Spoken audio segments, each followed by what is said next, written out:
My niece got a little doll as a gift last year. It was from a family member who has a not-so-good reputation with us. This person has tried to use local witchcraft stuff towards my family in the past. Not that I believe in it much. But it's still family, so my sister accepted it, and we took the doll home. Everything was fine before in that house. My bedroom is located next to the living room, while the others are a bit farther away, crossing the living room and the hallway. I only come for the holidays, and I had been there for a week. Everything was normal. I get to hear a lot of noise coming from the upper floor. We have a dog there. And from the neighbors, because my room is directly above their backyard. The night we brought the doll, everything was quiet, because it was the day after New Year's.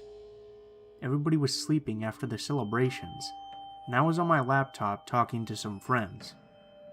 Suddenly, I hear footsteps right outside my bedroom. It didn't bother me, because it could have been my sister's husband. They were heavy footsteps, like boots or men's shoes. It sounded like they were crossing the hallway, then the living room, and finished on the kitchen.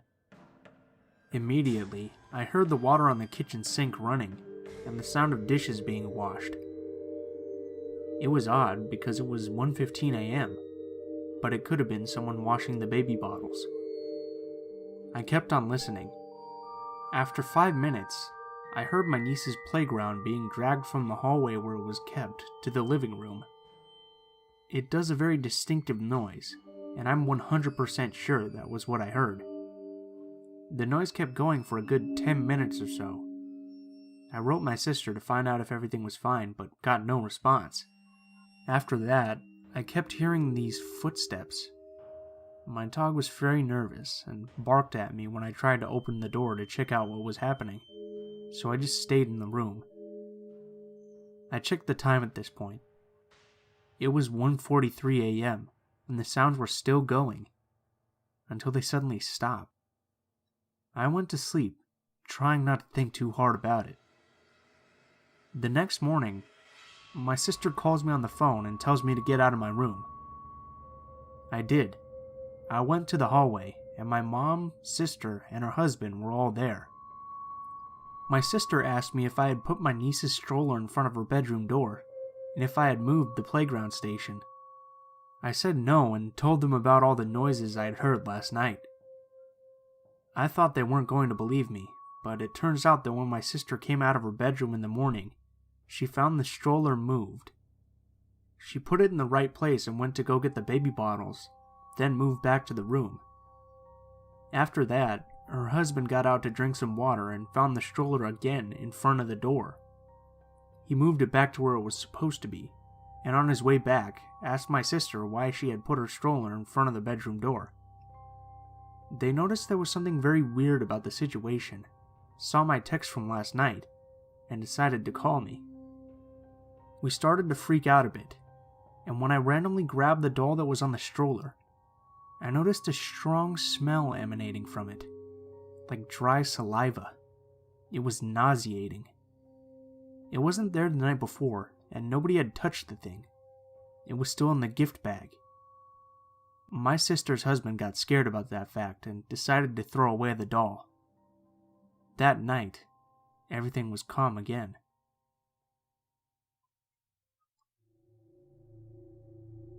I swear up and down that this story, as much as it sounds like it's a made-up run-of-the-mill scary doll story, is 100% true, and still terrifies me to this day.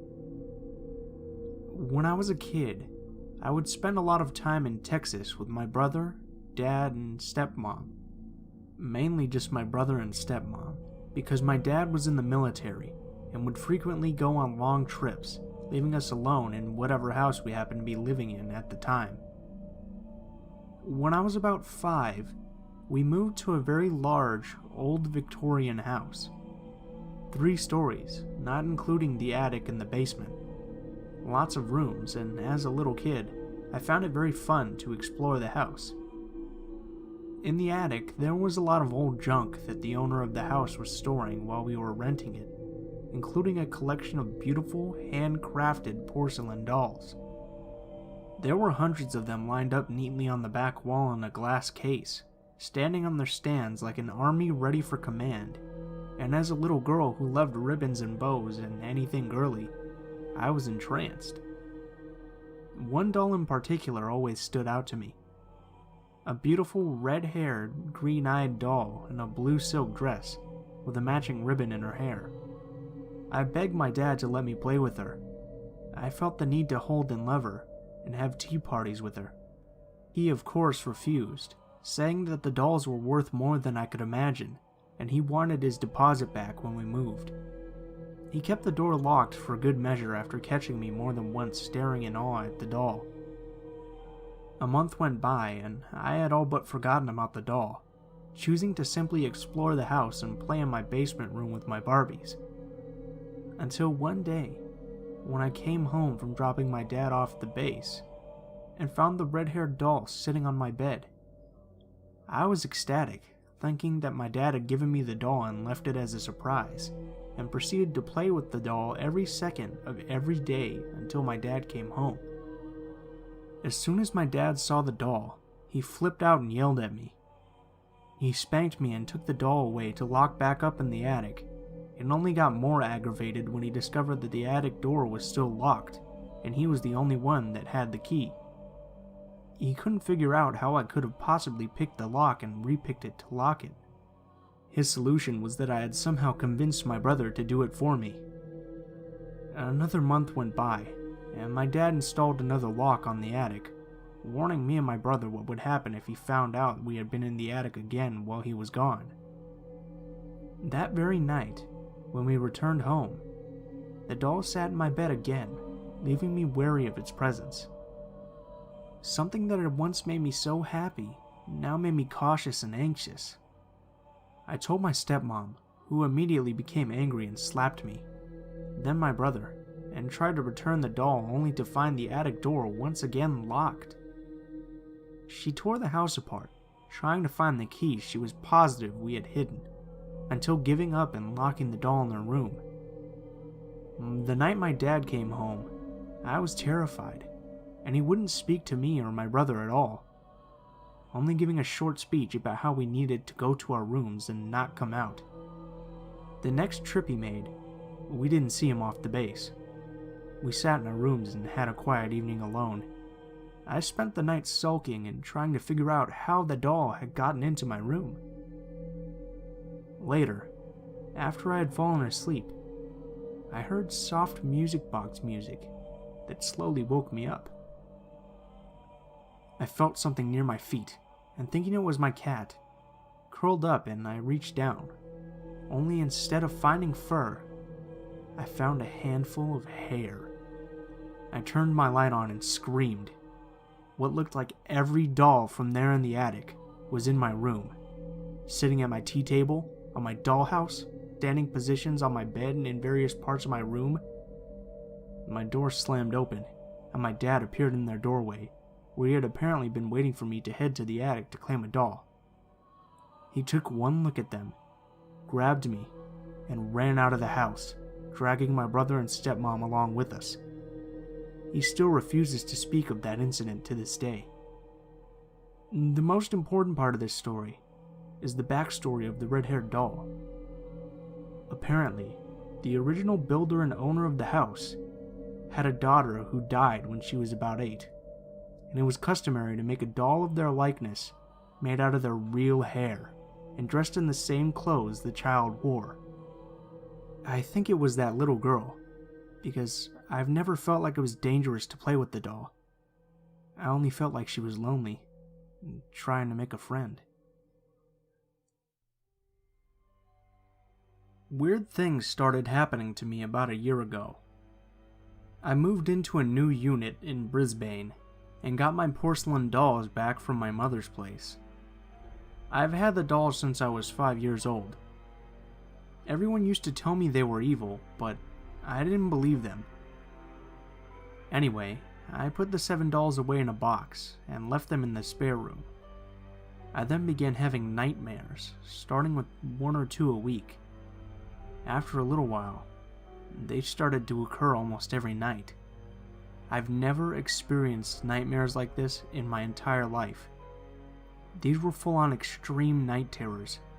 I didn't understand what was going on and was exhausted all the time from lack of sleep. I then started hearing some kind of scratching noise coming from inside the closet or from just outside my room late at night, never during the day.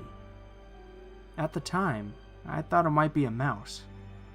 These things happened for a couple of months. One time, I was sitting in the lounge room watching TV when all of a sudden I saw two small red eyes on the side of my cat's body when he was standing on my lap. They were just staring at me. I looked behind me to see where it was coming from and saw nothing but a blank wall. I looked back and the eyes were still looking at me. Then they slowly faded away.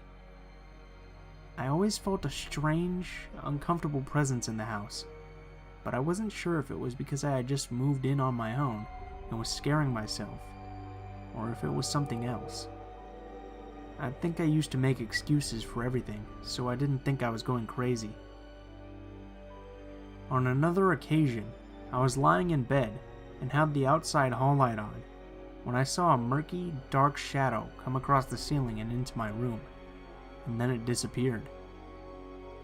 The last thing that happened before I spoke to someone about the weird events was when I saw a demonic-looking face in the reflection of the base of my lamp. It was staring at me. The thing had dark circles as eyes, and it wasn't clear like a human face, but was definitely a face. I turned off the light and ignored it, and went back to sleep. I eventually spoke to a lady at work, a Jehovah's Witness, about everything that happened. She told me that I had something in my house that was causing the problems. I didn't fully believe it was the dolls at the time, but I ended up throwing them out in the industrial bin that weekend because something needed to happen to make this stop. The dolls were worth hundreds of dollars, but I wasn't risking it. That night, I had an extreme nightmare about them. The dolls were at my nan's house, where they had been originally, and they had killed my cat. In the dream, I found his body in the kitchen sink. My cat is still alive now, but I always check on him to make sure he's safe. It's been over 9 months now, and since getting rid of the dolls, I've had no nightmares, no weird noises, and no feelings of another presence. I feel stronger and healthier, and I always pray from time to time, asking the Lord to protect me and my cat. Everything stopped after I threw out those dolls. Now I know not to ignore things and to become more in touch with my spiritual side.